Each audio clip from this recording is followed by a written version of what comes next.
Boa noite a todos. Abram suas Bíblias no livro de Filipenses, capítulo 2.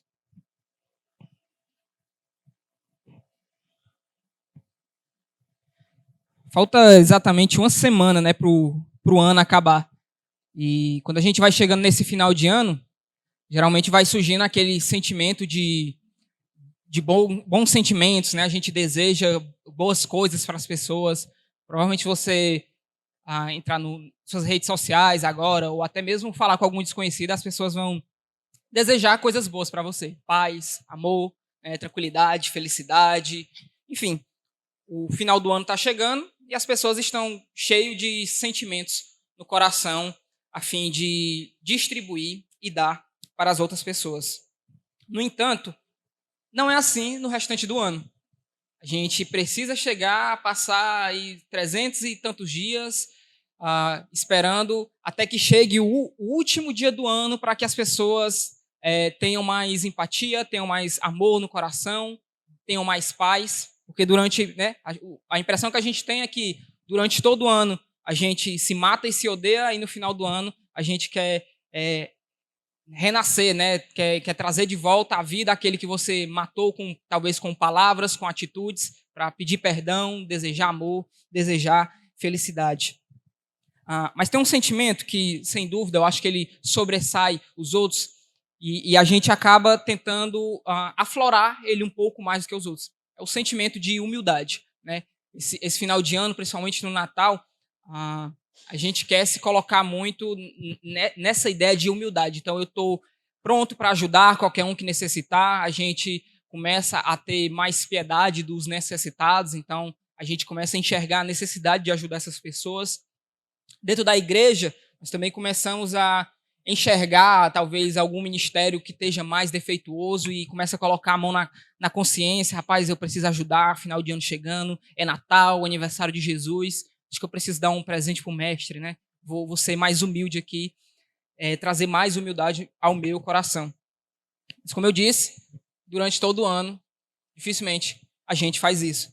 E aí esse sentimento de final de ano, ele é tão interessante que conta-se que por volta de 1914, ali na Primeira Guerra Mundial, enquanto os países, os soldados estavam guerreando um contra os outros, eles fizeram um tratado de paz, né? Que durante o Natal eles não trocariam tiros uns com outros, né? Pelo contrário, eles trocaram presentes, jogaram futebol, tiveram ali uma confraternização e aí no outro dia começou a troca de tiros novamente, a matança, aniquilando uns aos outros, né? Porque o Natal trouxe esse sentimento de humildade. Vamos ter humildade aqui, vamos, né, reconhecer a nossa fraqueza, entender que nós somos humanos com os outros.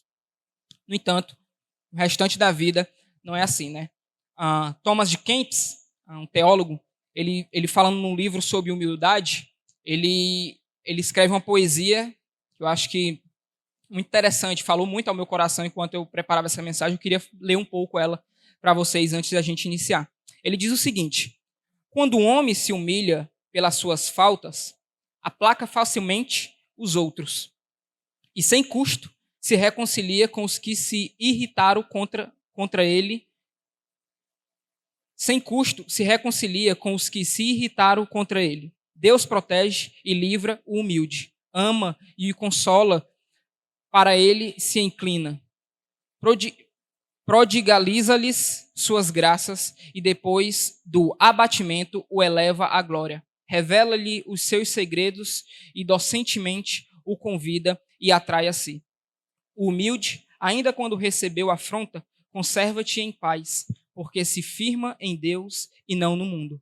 Não julgues ter feito algum progresso, enquanto se te não tiveres por inferior a todos, né? A ideia que ele traz aqui nessa poesia é que o verdadeiro sentimento de humildade, ele só é verdadeiro quando todos os outros, não importa quem sejam os outros, estão acima de você. E aí a gente tem um exemplo bem mais forte de humildade a respeito não só de humildade como serviço em um dia ou em uma época do ano, mas a gente tem um exemplo de humildade e de serviço durante toda a sua vida. Claro que a gente está falando do Senhor Jesus. A gente vai encontrar no relato aqui de Filipenses, capítulo 2, verso 5 ao verso 11, um texto bastante conhecido, mas querendo talvez trazer um aspecto que a gente muitas vezes esquece a respeito de Jesus. E aí ele vai dizer o seguinte, verso 5. Filipenses capítulo 2, verso 5. Tendo em vós o mesmo sentimento que houve também em Cristo Jesus, pois ele, subsistindo em forma de Deus, não julgou como usurpação o ser igual a Deus. Antes, a si mesmo se esvaziou, assumindo a forma de servo, tornando-se em semelhança de homens e reconhecido em figura humana. A si mesmo se humilhou, tornando-se obediente até a morte e morte de cruz. Pelo que também Deus o exaltou sobremaneira e lhe deu o nome que está acima de todo nome, para que ao nome de Jesus se dobre todo o joelho nos céus, na terra e debaixo da terra, e toda língua confesse que Jesus Cristo é o Senhor, para a glória de Deus Pai.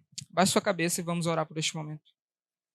Santo Deus e Pai, nós te agradecemos, Senhor, por este dia, nós te agradecemos por esta época, mas te pedimos perdão pelos pecados e pedimos que o Senhor possa, neste momento, abrir os nossos corações para que possamos ouvir mais uma vez a Tua palavra, que os nossos corações possam ser confrontados com as Tuas verdades, Senhor.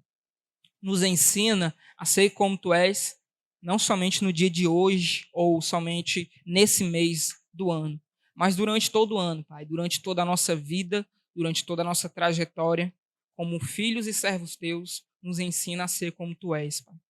É por isso que nós choramos e Te agradecemos. Em nome de Jesus. Amém. No capítulo 2 de Filipenses, Paulo aqui, conversando com aqueles irmãos, tentando ensinar um pouco mais para eles a respeito do ministério de Jesus, ele chega numa parte aqui onde ele vai trazer algumas definições e tentar explicar, talvez com palavras humanas, o que é que aconteceu ali quando talvez a Trindade conversando e decidindo o que é que ia ser feito a respeito da condição humana, né? A gente sabe que lá no Éden o homem peca, o homem cai e agora ele está fadado a passar eternamente no inferno. Então ali a Trindade ela precisa tomar uma decisão. Deus Trino precisa tomar uma decisão ao que seria feito com a humanidade. Então a ideia aqui seria como se eles estivessem aqui conversando e estivessem decidindo o que é que seria feito, o que é que iria acontecer, como é que o homem poderia ser salvo. E aí eles tomam essa decisão que Jesus tornaria-se homem, que viria para a terra, que ele morreria e pelos nossos pecados. A ideia aqui de Paulo é tentar explicar para esses irmãos durante a decisão, quando Cristo decide vir, quando ele vem, o que ele fez, como ele fez, o porquê ele fez e qual o resultado dessas coisas. E aí ele inicia no verso 5, dizendo, né, tendo em vós o mesmo sentimento que houve também em Cristo Jesus. Embora muitas vezes esse versículo ele seja usado como uma ideia de sermos mais parecidos com Cristo, sermos mais parecidos com o que ele é. A ideia que Paulo quer explicar aqui é que, vamos parar um pouco para pensar aqui sobre a vida de Jesus, sobre o seu sacrifício. Tente, pelo menos, um minuto da sua vida, um milésimo da sua vida, tente pensar como Cristo pensou durante esse processo.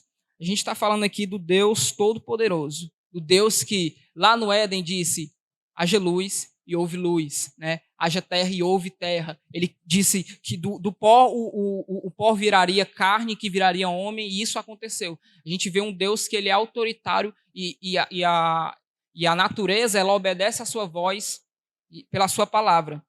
Então ele não é um Deus que ele precise de muito esforço para que as coisas aconteçam, porque a palavra dele, a voz dele é completamente poderosa para isso.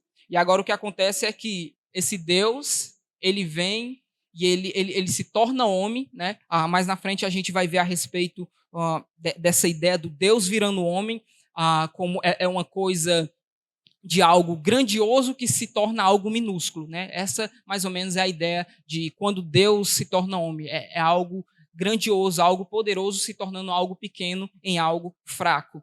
Então, ele está dizendo aqui, vamos tentar imaginar aqui o que é que se passava na cabeça de Jesus, sabendo que ele era o Deus Todo-Poderoso, ele era o Deus que criou todas as coisas e agora ele precisava virar parte da criação. Né? O Criador precisou virar parte da criação para que pudéssemos ter comunhão com ele. Então, tendo também o mesmo sentimento que houve em Cristo Jesus ali, é como você pensar talvez uma empresa, né, uma empresa multimilionária, onde o dono da empresa, a pessoa que batalhou durante toda a vida para que a sua empresa chegasse ao patamar que chegou, Agora ele precisa, em nome do bem da empresa, ele precisa assumir o menor cargo, do menor salário na empresa para que as coisas aconteçam bem, né? Talvez a gente não vá ter explicações humanas para dizer como é que isso acontece ou por que isso é necessário, mas ali entre o conselho da empresa, né, trabalhando em cima desse exemplo, decidiu que isso fosse necessário, né? Eu lembro não sei se você se recorda de um quadro que tinha no Fantástico, que eles pegavam o CEO da empresa, o dono, e transformava ele num funcionário. Então o cara geralmente ele era ali o ricão, o dono, e ele ia trabalhar assim, numa função que ninguém prestava muita atenção e que provavelmente era uma função que sofria muitos assédios, né? E aí era só assim que o dono da empresa conseguia ver como seus funcionários estavam sendo tratados por ele mesmo, né? Essa é mais ou menos a ideia que Cristo se tornou humano, ele se reduziu ao mínimo que ele poderia para que pudéssemos ter comunhão com ele. Então é essa ideia, né? Tentar imaginar quem era Cristo, qual o poder que ele tinha e agora o que ele fez. E aí ele vai continuar, o verso 6 ele é uma complementação do verso 5, ele vai dizer, pois ele, subsistindo em forma de Deus, não julgou como usurpação o ser igual a Deus. A ideia aqui desse termo, usurpação, é a ideia de roubo, né? A ideia de tomar para si a força. A ideia aqui é que Cristo, ele mesmo sendo Deus, ele não usufruiu desse seu direito. Ele não tomou para si, né? Talvez aqui é como se Paulo estivesse dizendo aqui, imagine a Trindade, o Pai, o Filho e o Espírito Santo, e agora o Filho precisa passar por essa humilhação. A ideia seria que Cristo, talvez como um rebelde, ele, não, eu também sou Deus como vocês, nós somos o mesmo Deus, eu não preciso passar por isso. Eu não tenho necessidade de passar por isso. Com o poder que nós temos, nós podemos simplesmente dizer que a humanidade será salva e tudo vai acontecer.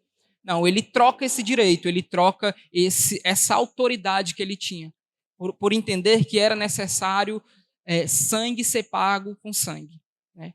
Nós tivemos um pecado de morte, né? Foi uma promessa. Por ele não poder quebrar suas próprias promessas, quando Deus disse que no dia em que caíres, no dia que vocês pecarem, no dia que vocês comerem do fruto, certamente morrerão.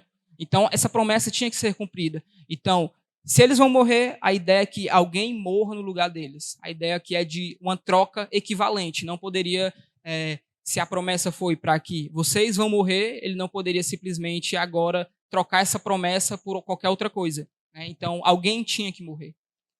E o escolhido para morrer foi o nosso Senhor Jesus.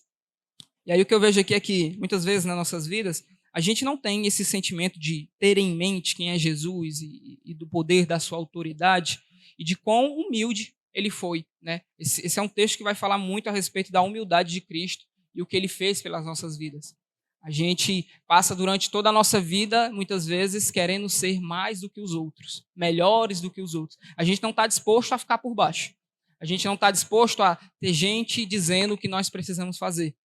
A gente não quer se submeter às autoridades, principalmente, às vezes, da igreja. A gente, às vezes, não quer se submeter a líderes. E, às vezes, a gente não quer se submeter ao nosso próximo. Né? A ideia de servir é que você seja um servo ou seja um escravo. Alguém que serve é alguém que é obrigado a servir. Você parar para pensar essa ideia de serviço, você não serve de bom grado na ideia da palavra. Você serve porque você tem que servir. Você é obrigado a servir. E aí a gente coloca essa ideia de que, rapaz, eu sou capaz de fazer mais do que isso que me pedem, né? A gente vai entrando agora no início do ano, e aí geralmente o pastor anuncia os ministérios, estão necessitando de pessoas, e estamos necessitando de pessoas para servir nisso, naquilo. E muitas vezes a gente fica procurando os melhores ministérios para servir, talvez os ministérios de mais destaque. Então, aqui as pessoas vão ver o que eu vou fazer, aqui ninguém vai ver muita coisa, ninguém vai aplaudir muito isso aqui. A gente fica escolhendo, né? E aí, por causa disso, a igreja muitas vezes fica defeituosa. Fica faltando gente para servir na limpeza, fica faltando gente para servir na entrada, fica faltando gente para servir para organizar as cadeiras, porque os outros ministérios, às vezes, eles ficam inflados, porque são ministérios que mostram mais, que são mais visíveis, e isso é um caos natural do nosso coração. Nosso coração é desejoso pelo aquilo que vislumbra, por aquilo que nos deixa em destaque. E o que a gente vê é que o próprio Deus, o próprio Jesus, a fim de dar o seu exemplo, de mostrar quem ele era, ele não considerou o seu ponto de destaque. Ele não considerou quem ele era. Imagina, ele já tinha toda a autoridade, ele já tinha todo o resplendor. Ele estava na glória com o Pai. E aí, né, ele olha para a humanidade, ele vê a humanidade caída, vê a humanidade caminhando em direção ao inferno, e ele decide, por livre e espontânea vontade, vir e nos servir. Né? E a vida dele, durante toda a vida, foi uma vida de serviço. A gente encara muito o serviço de Jesus Cristo somente na morte dele. Então, é quando ele chega na cruz, que ele apanha, que ele é crucificado, que ele é espancado, que ele é humilhado, a gente tem mais a ideia do serviço de Cristo. Então, aqui, é Cristo servindo a sua igreja. Não, durante toda a sua vida, né? O seu nascimento serviu de serviço para o povo. Serviu a gente deveria olhar todo o aspecto, desde a hora que ele nasce. Então, o rei dos reis, o mestre dos mestres, não tinha aonde reclinar a cabeça quando nasceu. Falando para os jovens, no nosso encerramento da mocidade, eu trouxe a memória ali, a ideia da manjedoura. A manjedoura não é um local bonito, não é um local adequado para se colocar uma criança, né? A gente tem algumas mães aqui que recentemente tiveram bebês e até outras que já tiveram há mais tempo, né? Mas eu tenho certeza que se eu perguntasse para cada um de vocês se quando o filho de vocês nasceu, vocês simplesmente teriam coragem de pegar ele e colocar talvez no chão ou em cima de uma palha, em cima da areia, em cima de um local que não é adequado. Provavelmente esse não seria o desejo do coração de nenhuma mãe, né? De ver o seu filho sendo colocado no local onde os animais usam para beber água, onde os animais usam para se alimentar. Mas foi esse o exemplo que Cristo e a sua família naquele momento deram a respeito de serviço. Para servir ao mundo, para servir à humanidade, ele precisava se tornar o menor, né? Porque ele já tinha tudo, ele já era o rei dos reis. E aí ele se humilha, ele se coloca abaixo dos pés das pessoas. E aí essa humilhação, que a gente vai ver a respeito de Cristo, ela não é uma humilhação causada. Eu lembro que uma vez no colégio, uma professora explicando sobre a história de Jesus, e aí ela falando a respeito da humanidade, quanto a humanidade era ruim e o quanto eles foram ruins para Jesus, né? E aí ela explicava que o ser humano, né, foi lá, matou Jesus, um homem tão bom, é mais aquela ideia de pregar Jesus como um ativista, né? Jesus como alguém que fazia boas obras simplesmente por fazer. E ela, um homem tão bom, um homem tão generoso, né? Que distribuía comidas para quem precisava e tal, e as pessoas simplesmente foram lá e humilharam ele da pior forma, rasgaram suas roupas, espancaram ele. Mas é interessante que quando Paulo vai falar da humilhação de Cristo, ele não fala a respeito do que nós fizemos com Cristo. Ele fala que Cristo auto se humilhou. É como se fosse aqui uma ideia até de masoquista, né? Essa ideia de você auto se agredir, auto se flagelar. Claro que Cristo ele não tinha prazer na dor, ele não tinha prazer no sofrimento. Mas a ideia é que ele, como sendo dono de todas as coisas, ele se humilhou. Ele se colocou abaixo dos pés de toda a humanidade, né? Como ele vai dizer no verso 7. E antes, a si mesmo se esvaziou, assumindo a forma de servo, tornando-se em semelhança de homens, reconhecido em figura humana. Ou seja, Paulo considera que a humilhação de Cristo foi tanta que ele se tornou humano, que ele se tornou homem, como eu e você, né? E aí agora dá aquele sentimento da gente pensar, poxa, para Cristo se considerar humilhado, ele está se comparando comigo. Ele está dizendo, eu precisei ser igual a ti. E aí isso foi o ápice de humilhação dele. Quem é o homem? Quem é eu e você? Se Cristo, quando se tornou parecido conosco, ele se considerou humilhado. Ele se considerou o menor de qualquer das criaturas. Ele veio e ele se sentiu talvez um nada, né? Talvez olhando para a sua glória, olhando para tudo que ele tinha, né? Claro que eu sei que Jesus não teve esse sentimento, mas talvez você imaginar ele pensando, olhando, rapaz, foi isso que eu me tornei.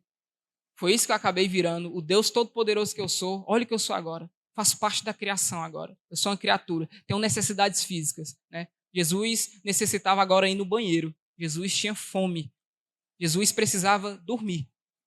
Já pensou? Deus Todo-Poderoso que disse a hora que o sol deveria nascer e a hora que o sol precisava ir embora, agora ele necessitava dormir.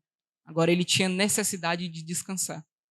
Essa é a ideia da completa humilhação de Cristo. A humilhação de Cristo ela não começa somente no caminho da cruz, no trajeto da cruz. Aquilo ali foi o ápice da sua humilhação. Foi o ápice do que ele foi necessário passar para que eu e você tivéssemos de volta a comunhão com ele. Mas a sua humilhação começou desde o ventre, quando ele encarna como homem, né? Quando ele é reconhecido como uma criatura. Talvez aqui seria a ideia de quando o anjo avisa para Maria que ela estava grávida. Aqui seria a ideia do início da humilhação de Cristo. Aqui ele começa a se auto-se humilhar, porque ele agora é reconhecido como um ser humano. Maria está grávida do Salvador. Quantos de nós teríamos coragem de ter essa atitude no meio do povo de Deus, de nos colocarmos à humilhação, de nos colocarmos a sermos humilhados pelos outros? O que é que eu quero dizer com isso? O que a gente entende aqui, pela vida de Jesus e aquilo que ele fez, que o ato de serviço, muitas vezes ele é um ato de humilhação.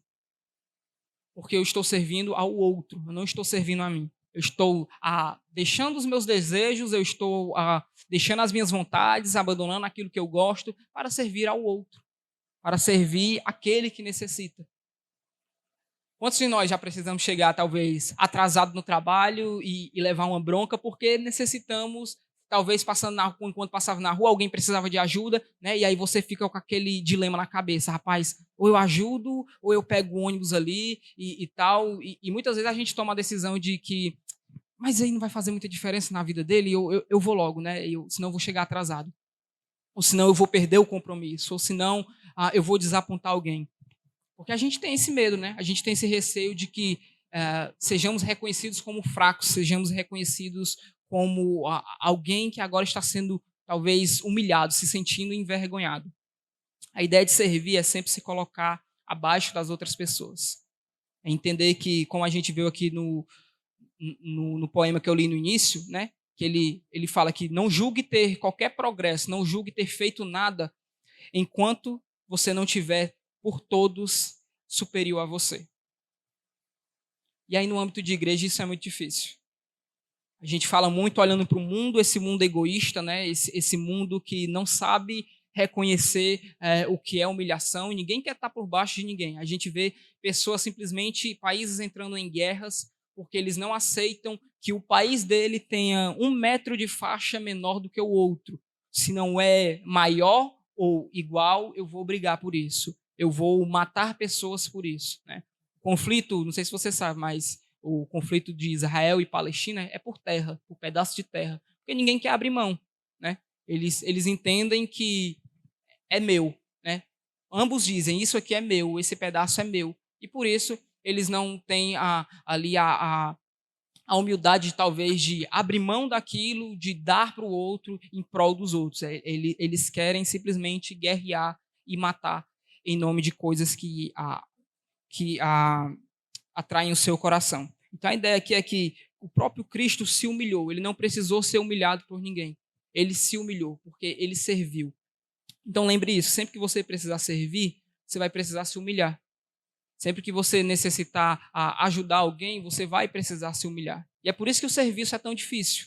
É por isso que servir de todo o coração, às vezes, é difícil. Muitas vezes é complicado, porque nós não queremos nos sentir humilhados. Nós não queremos sentir que as vontades das outras pessoas estão acima das minhas. Por quê? Porque eu sou melhor que os outros. Eu sou melhor do que vocês. Eu estudei mais, eu me capacitei mais. Os meus dons não são, sei lá, para varrer a igreja. Os dons que eu tenho, que Deus me deu, não são para colocar as cadeiras no local.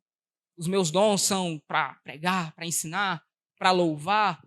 Né? Eu não quero se eu não estiver lá, se eu não estiver sendo visto por todo mundo. Mas às vezes a gente vai precisar não ser visto por ninguém, mas ser visto pelo próprio Deus. Que é isso que é o que mais importa, tá?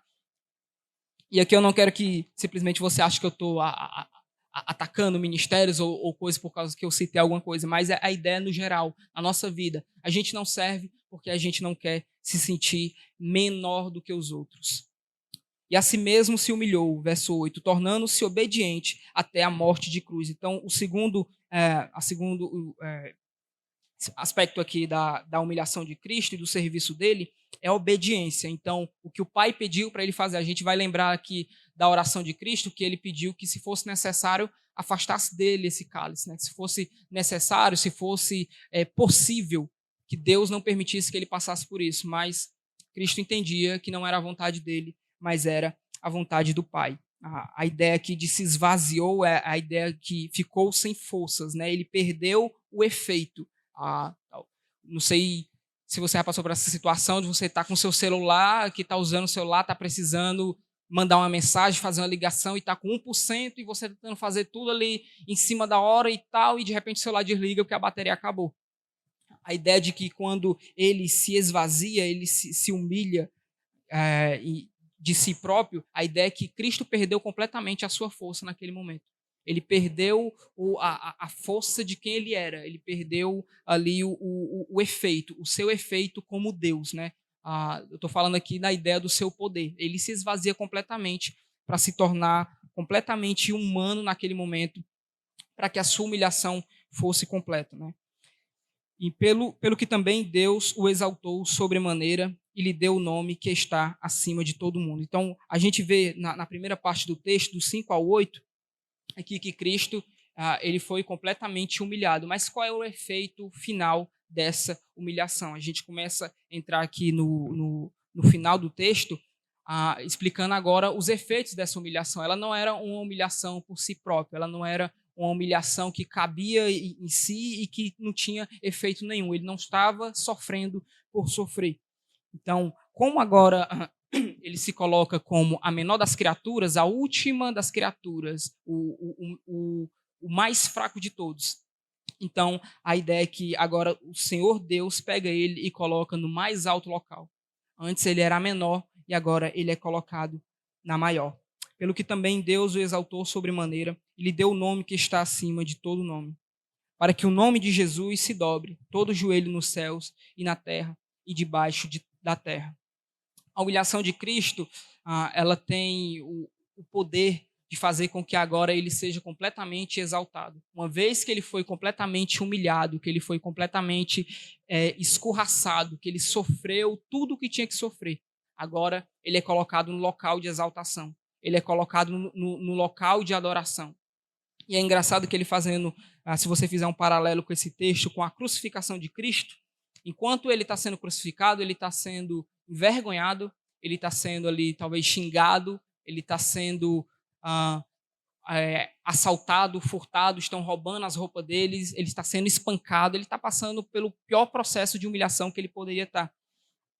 E aí, durante a sua exaltação, Deus vai dizer o que para ele? Que agora todo joelho vai se dobrar diante dele, nos céus e na terra.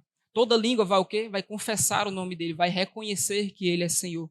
Então, eu e você, um dia nós fizemos parte dessa humilhação de Cristo. Um dia nós cuspimos na cara de Cristo.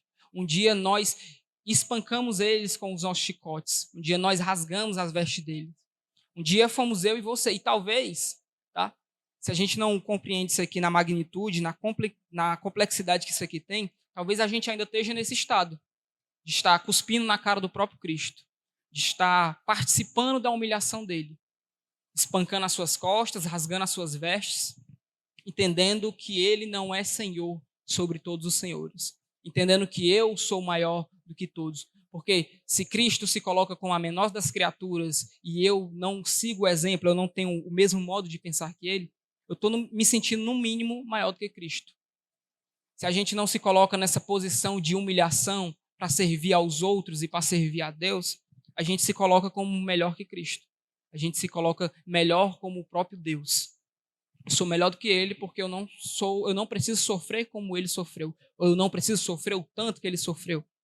E aí a gente condena o próprio Deus, a gente julga as obras do Cristo por dizer que eu não deveria estar na condição que eu estou, o Senhor não olha para a minha vida, o Senhor não enxerga o meu sofrimento. A gente olha a nossa humilhação, o nosso regresso, a nossa fraqueza e acha que deveríamos ser melhor do que somos. A gente se esforça para ser melhor do que somos, mas nós deveríamos nos esforçar para nos humilharmos como Cristo se humilhou. Porque a humilhação dele foi uma humilhação pessoal. Ele decidiu se humilhar. Nenhum de nós aqui talvez estaria disposto a se humilhar como Cristo se humilhou. De ter esse sentimento, né? Final de ano, a gente deseja os melhores sentimentos. Mas quantos de nós vamos desejar que esse ano eu possa ser um ano de humilhação para a minha vida? Que eu possa me render aos pés da cruz e ser completamente humilhado pelo Senhor. Humilhado na minha força, que eu acho que sou forte, e que Ele me torne fraco nele.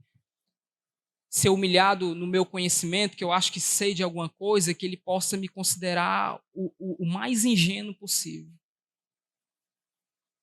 No ato de achar que eu sou melhor do que os outros e que eu devo estar em destaque, que Ele possa me humilhar e colocar no menor lugar possível, lá no fundo da gaveta, onde ninguém vê mais. Era esse local onde nós deveríamos desejar estar. Nós deveríamos desejar estar na última cadeira, sentado na última cadeira, onde a luz está apagada, onde tem odor, onde ninguém quer estar. Não simplesmente por sofrer, porque as pessoas vão olhar e dizer, olha como aquela pessoa é humilde, mas por saber que o próprio Deus é que vai nos exaltar no momento certo. É o próprio Deus é que vai nos elevar à glória dele e para estarmos junto com ele. A nossa humilhação também começa quando nós cremos em Jesus. Quando nós reconhecemos que nós somos fracos. E talvez este ano foi um ano talvez que o nosso coração se rendeu muito pouco ao Senhor. Sabe por quê? Porque foi um ano difícil, foi um ano de circunstâncias adversas. Foi um ano de guerras, foi um ano de doenças, foi um ano de pragas e foi um ano onde a fé de muitos foi testada. E talvez reprovada. Talvez a minha e a sua fé possa ter sido reprovada este ano diante do Senhor. Por Ele mesmo reconhecer que nós não estávamos humilhados o suficiente. Talvez o nosso país passe ou esteja passando pelo que está passando, porque nós precisamos reconhecer a nossa fraqueza. Precisamos nos humilhar aos pés do Senhor Jesus.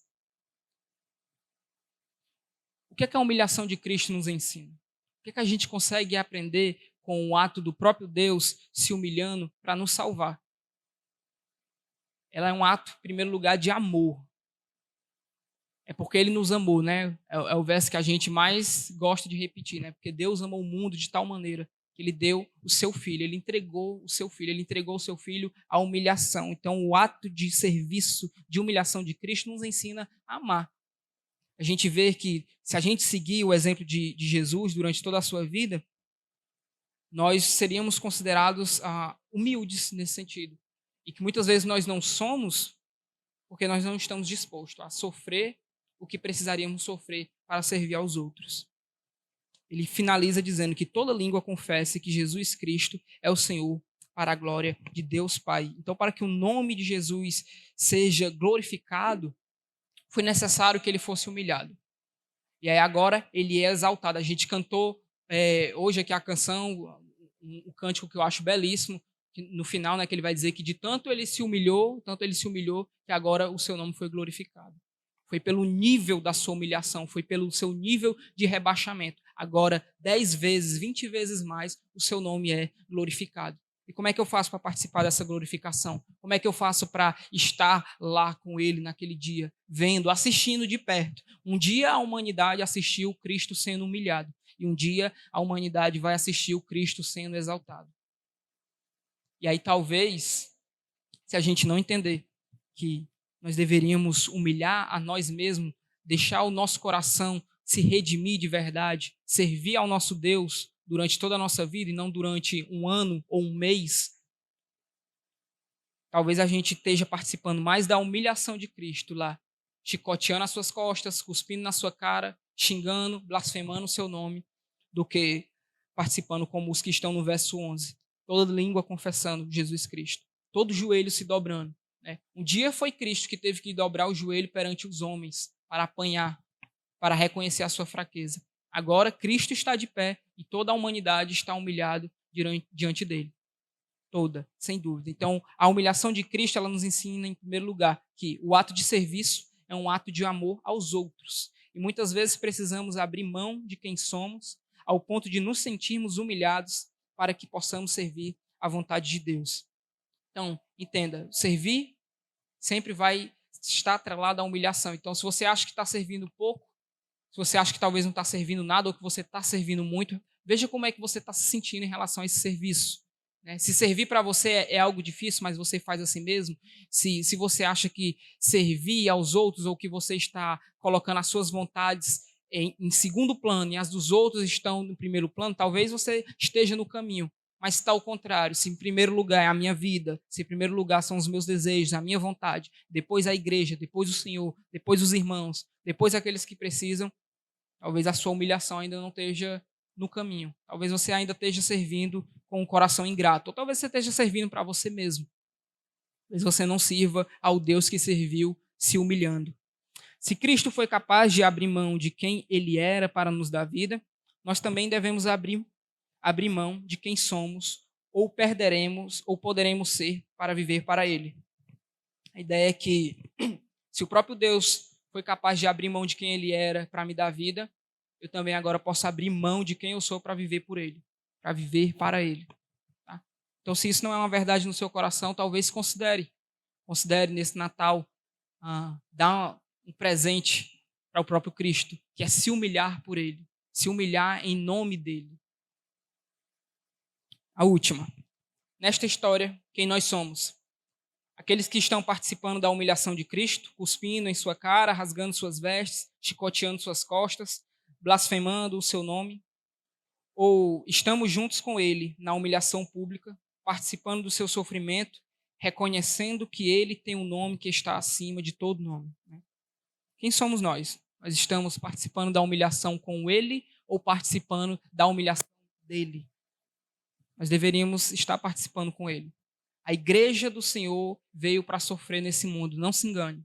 Nós iremos sofrer.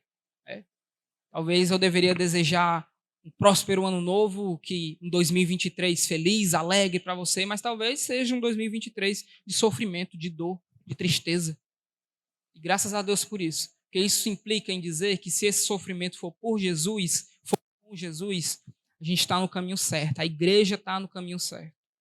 Enquanto nós sofrermos e se esse sofrimento for por ele, está valendo a pena.